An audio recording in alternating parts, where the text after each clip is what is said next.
राजस्थान के रेगिस्तान के बीचों बीच एक टूटा फूटा वीरान राजमहल खड़ा था, जिसे लोग श्रापित महल कहते थे। कहा जाता था जो भी रात के बाद उस महल में गया वो वापस नहीं लौटा। लेकिन इतिहास का छात्र आरव इन कहानियों को सिर्फ अफवाह मानता था। एक रात वो अपने कैमरे और टॉर्च के साथ उस राजमहल में जाने का फैसला करता है।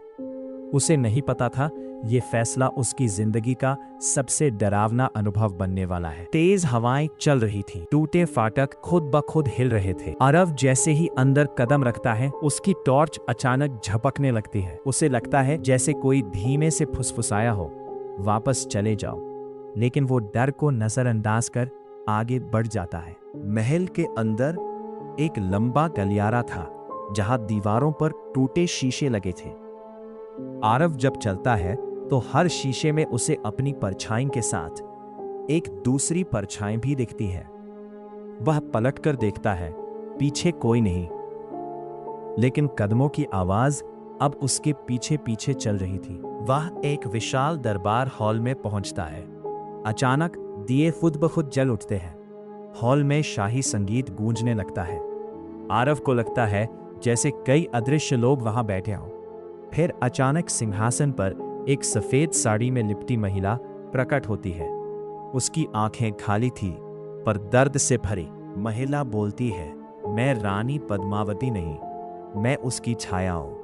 वो बताती है कि वर्षों पहले राजा ने उसे झूठे आरोप में महल की दीवारों में जिंदा चुनवा दिया था।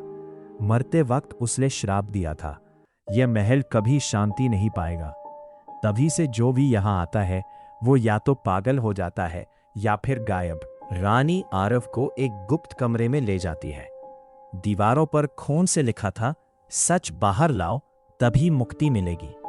अचानक दरवाजा बंद हो जाता है।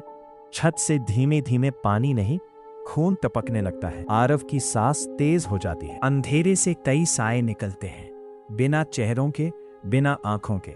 वे आरव की ओर बढ़ते हैं। रानी की आवाज गूंजती है, अगर सच सामने नहीं लाया तो तू भी यहीं का हिस्सा बन जाएगा। आरव कैमरा ऑन करता है और महल की सच्चाई रिकॉर्ड करने लगता है। आरव बाहर निकल आता है। सूरज उग चुका था। वो चैनल पर वीडियो अपलोड करता है, राजमहल की सच्चाई। लेकिन उसी रात उसे अपने कमरे में शीशे पर खून से लिखा दिखता है, अब कहानी तुम्हारी है। और पीछे से वही धीमी आवाज आती है, राजमहल कभी किसी को पूरी तरह जाने नहीं देता।